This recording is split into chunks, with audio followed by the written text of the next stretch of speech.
Have you been hearing people refer to Israel as an illegally occupied state, and you think they're just being anti-Semitic? Can I explain to you why it's being called that?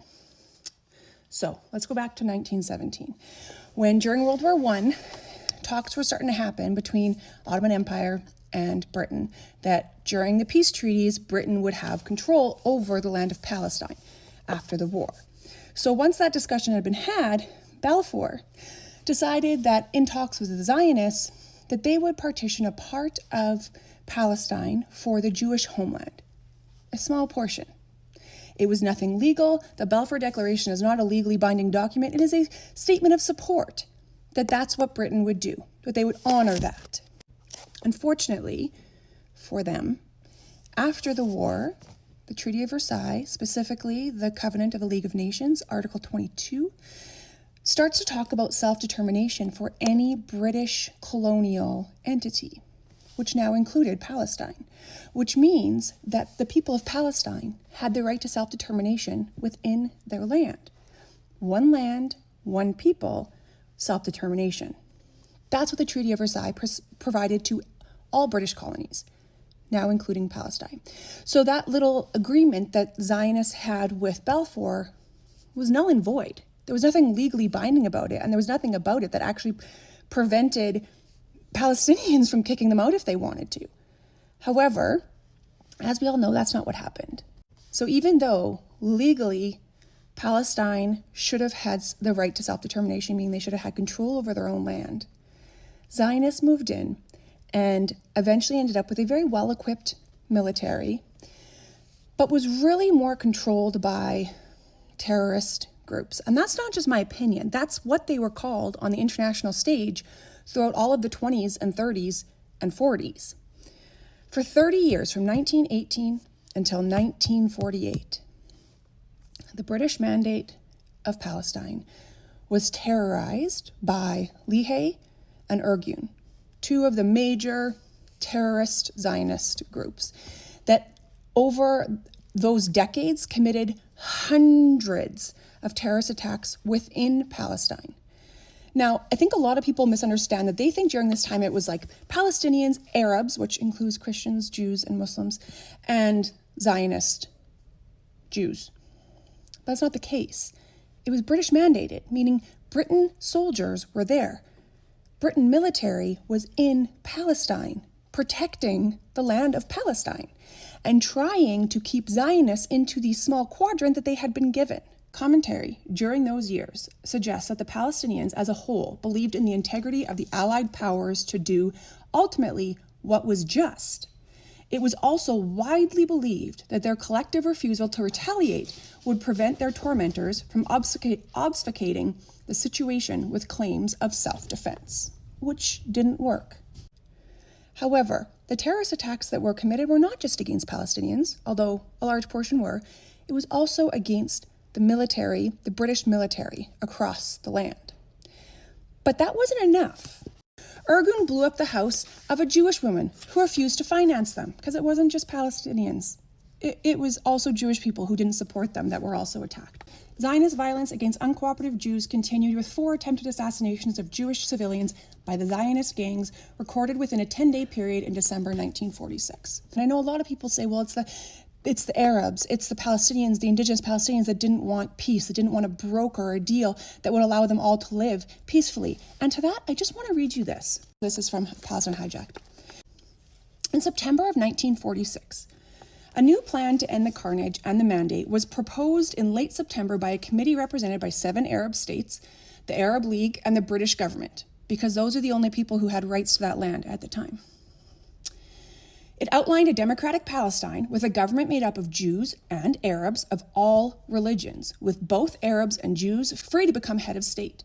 Its authors were confident that the plan was consistent with international principles of self-determination. Lest the U.S. be unaware of it, Bevin personally handed U.S. Secretary of State Byrnes the proposals for a democratic state as set out by the Arabs. But Zionists rejected the plan outright, adamant that they would accept nothing less than a Jewish state in all of historic Palestine. And as talks of the partition came into play, Well, that really scared Zionists because, as we just heard, they wanted all of Palestine. They didn't only want a portion of it. When the ZOA, the Zionist organization, held its annual convention on October 26th, President Abbas Silver categorically condemned any discussion of partition. Silver demands all of Palestine, as the New York Times headline put it, and he demanded an aggressive and militant line of action to get it. So ever more confident that partition would be imposed, the Jewish Agency expedited the establishment of new outposts in the Negev and southern Palestine and the Hula area in the north in order to secure regions that it predicted would lie on the Palestinian side. How did they do that? Through acts of terror. Now, when they wanted to branch out from Palestine to make sure that anyone who might actually vote for the partition and actually giving a piece of the land to Palestinians, well, they had to expand their reach. They started bombing Britain, home soil Britain, outside of Palestine as well, just to make their point. And they bragged about it. So Leahy, he said that Britain was issuing fake lists of casualties. We know for certain that on several occasions, the casualties suffered by the British were higher than those officially disclosed. They were bragging about how many British people they killed on British soil. And they weren't happy when those numbers were underreported. Again, terrorist organization. So Zionist bombings on the night of October 30th, 1946, with the bombing of the British embassy in Rome. And when America was starting to get a little bit apprehensive, they're like, I think this is a little beyond our reach. Like these people are willing to do anything and kill anyone in order to get what they want. They were starting to talk about maybe pulling back a bit. And this is what the Zionist organization said. Pressure the U.S. government to cancel its post-war loan to Britain unless it cedes to Zionist demands. So U.S. has been under the Zionist command for decades. It's no wonder that the current president of America boldly proclaims himself to be a Zionist, and that anyone who stands up against are being called terrorist organizations in America.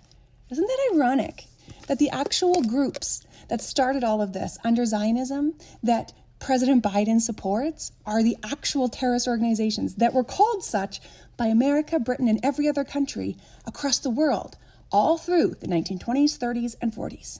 So we come back to now end of World War II, where now it's international law for self-determination. And that really scared a lot of people. And as you can tell, Britain and America were under the thumb of Zionists. So they really quickly were like, let's just make it a state, because then at least we don't have to fight all of this. So partition, right, everything came into play, even though they fought against it, and they were given a small portion. By that point, they already had 78% of the land, not legally, because at no point in this had Zionists actually had any legal standing to take that land.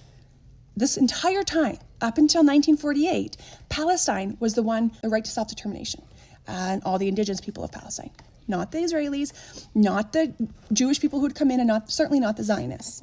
And then they were just made a state. And not just made a state, they were then taken into the UN. After all this illegality and terrorism, they were accepted as the UN as a rightful state. However, most countries didn't believe that. And that's why we call it an illegally occupied state, because at no point has any legal proceedings actually taken place to allow Israel to be called a legal state. They stole it from Palestine with the help of America and Britain because they were terrified of Zionists who were controlling the world at that point. And clearly, still today. Interact, share, because you know this is going to get suppressed. Let's get the truth out there, folks.